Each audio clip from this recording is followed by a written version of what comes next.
Berbagai masalah muncul saat pelaksanaan program makan bergizi gratis. Pemerintah berusaha mencari anggaran agar program ini tidak berhenti di tengah jalan.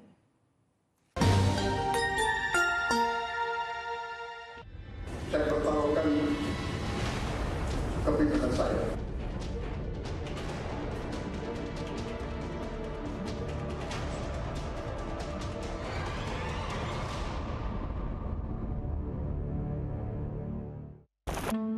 Saudara, sudah sepekan program makan bergizi gratis dijalankan. Ada yang menyambut gembira, namun tidak sedikit juga yang meminta program tersebut untuk dievaluasi. Sebenarnya bagaimana teknis dan siapa sasaran dari program makan bergizi gratis? Bersama saya Ridho Yahya dan juru kamera Ahmad Hilman. Inilah Kopi Pagi, komentar pilihan Liputan 6 Pagi.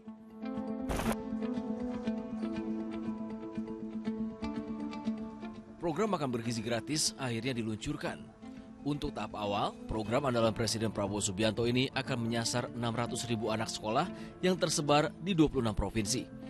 Daerah penerima makan bergizi gratis berada di perkotaan dan kabupaten yang sudah pernah menjalankan uji coba. Untuk itu, pemerintah sedikitnya menyiapkan 190 titik satuan pelayanan pemenuhan gizi atau SPPG yang tersebar di puluhan provinsi. Ratusan SPPG inilah yang kemudian disulap menjadi dapur umum.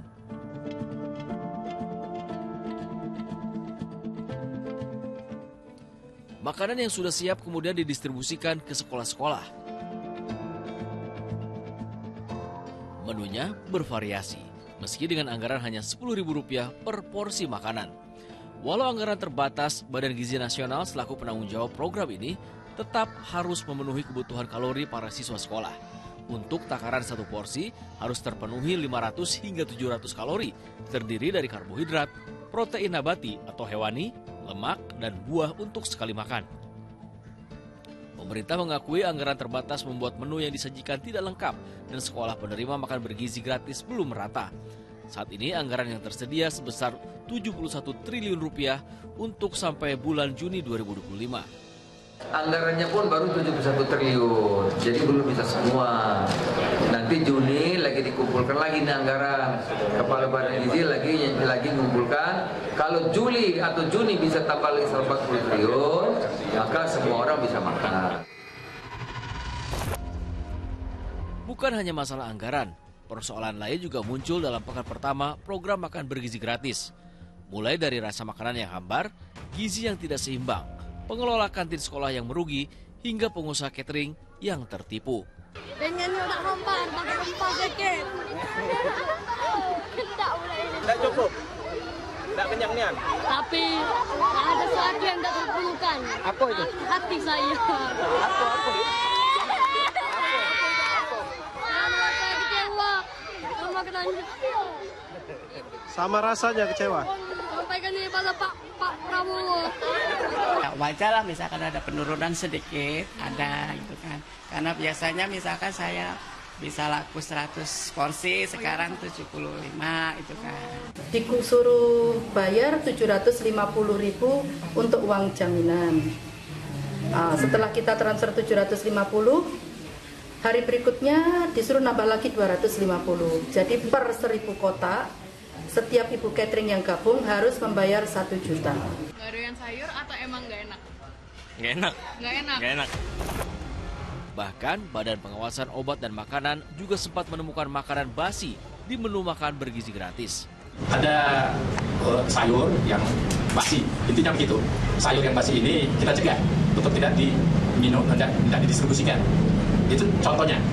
Dan tidak elok kalau saya sampaikan tempatnya. Kenapa? Karena kita tidak mau menimbulkan kepanikan. Tapi artinya kami ingin tunjukkan bahwa Badan POM sudah berperan di front terdepan untuk kesuksesan makan bergizi gratis. Serangkaian penemuan inilah yang membuat masyarakat meminta pemerintah tidak ragu melakukan evaluasi program makan bergizi gratis. Nah, kalau kemarin itu kan ada keluhan juga soal makanannya nggak enak, porsinya sedikit. Berarti kan ini bukan hanya soal makanannya, persiapannya seperti apa. Kalau misalnya rasanya sudah tidak enak, saya sebagai seorang ibu saya akan tanya, masakannya udah dimasak dari jam berapa? Kalau disajikannya pada saat makan siang jam 12 siang, tapi dimasaknya sudah dari jam 5 pagi, ya tentu makanannya, apalagi makanan panas-panas langsung ditutup, langsung dipaket, langsung dikirimkan, ada kemungkinan dia basi di tengah jalan. budgetnya dinaikin, terus habis itu variasi makannya juga emang lebih sehat dan agak lebih banyak lah gitu. Jangan, kemarin kan ada beberapa yang viral tuh kayak dikit gitu porsinya gitu, dan ada yang beberapa komplain kan dari anak-anak gitu sih. Lebih disempurnakan lagi. Betul. Biar gizinya dapat. Iya. 4 sehat 5 sempurnanya dapat lah gitu. Kalau menurut tanggapan aku sendiri itu udah termasuk bagus banget, karena nggak semua pelajar itu bisa mengisi gizinya, karena sebagian dari orang tua mungkin ada yang kekurangan atau apa. Jadi ini termasuk kemajuan menurut saya pribadi. Cuman banyak yang sangat pro kontra karena makanannya ada yang keras. Kalau untuk makan gratis kalau bisa memang merata di seluruh wilayah dari Sabang sampai Merauke. Jadi tidak hanya di kota besar aja, terutama di pedesaan yang mungkin susah terjangkau, itu bisa juga merasakan makan siang gratis itu gitu. Dan kalau diharapkan ada kolaborasi antara Kementerian Kesehatan, jadi bisa tahu kadar gizi yang seimbang buat anak-anak tersebut. Menurut aku bagus sih, karena kan anak-anak sekarang kan nggak semuanya bawa bekal juga ya, terus nggak semuanya ada keluarga juga. Jadi menurut aku programnya bagus banget, apalagi kalau bisa sampai ke daerah-daerah terpencil yang paling membutuhkan. Selain siswa SD sampai SMA, program Makan Bergizi Gratis juga menyasar ibu hamil, ibu menyusui, dan bayi di bawah 5 tahun. Namun, pelaksanaan dan pengawasan mutu menu yang disajikan ternyata tidak semudah yang dibayangkan. Tidak hanya siswa sekolah, program Makan Bergizi Gratis juga menyasar ibu hamil, ibu menyusui, dan balita.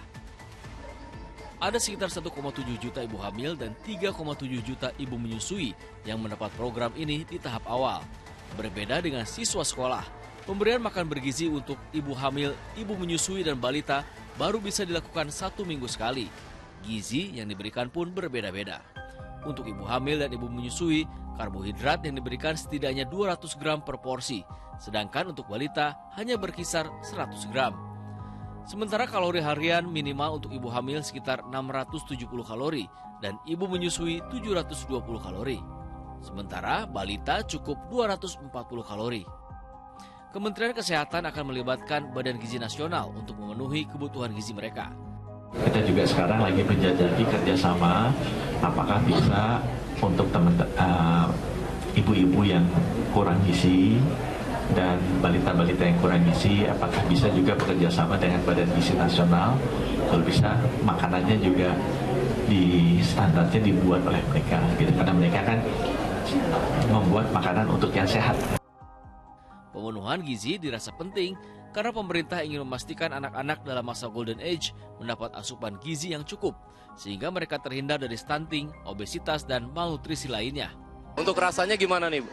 Rasanya enak, cuman ada kurangnya gitu lah ya, kurang lengkap maksudnya. Kurang lengkap. Ya.